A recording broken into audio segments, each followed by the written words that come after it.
Today, R. Kelly was sentenced to 30 years, in a federal penitentiary for racketeering and sex trafficking. And as a person from Chicago, Illinois, I feel like I'm a party to it.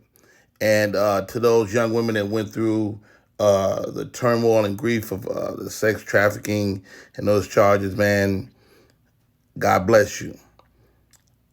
But my question today is, how many of us were party to it?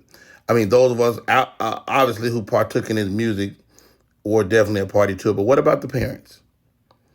What about the handlers of R. Kelly that knew exactly what was going on? What about the music exec? What about the thousands of people in charge? I think R. Kelly is a not a victim, but R. Kelly is a sick man.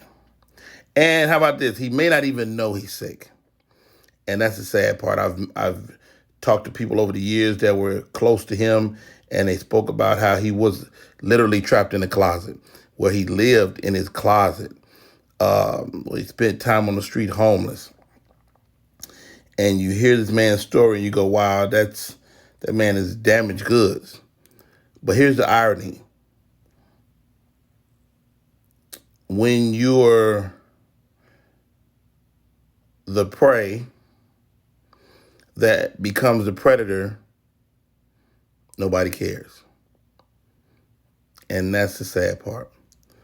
I'm not sure that locking him away is the thing to do.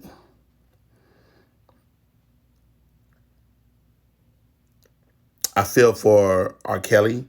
I feel for his family. I feel for the hundreds of girls involved in this case. I feel for their families. I feel for the men and women that were a party to this whole situation from the beginning. I remember hearing the stories living in Chicago about R. Kelly. And how about this? It wasn't just R. Kelly. If you live in Chicago, you saw men, grown men, coming to your high school, scooping up young girls all the time.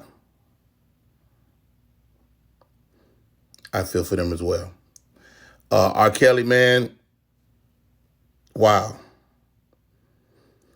So the question as we move forward is, do we cancel his music even more?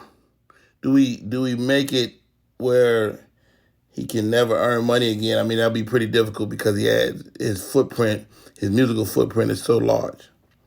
I remember going to a party and hearing R. Kelly speak to the audience, and he was saying, even then, this was 5 or 6 years ago, "You're not gonna always have me." Maybe that was a precursor to what we're dealing with now. Again, R. Kelly sentenced to 30 years in a federal penitentiary. He's gonna do upwards 80+% of that time. I wonder who else is gonna be implicated, if anybody. Racketeering, sex trafficking. Wow. I hope this is the precursor to people believing black women. I hope this is the beginning of people trusting the word of black women. You got to think, this went on for some time,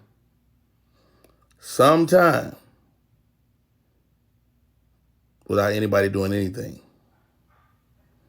My name is Rodney Perry.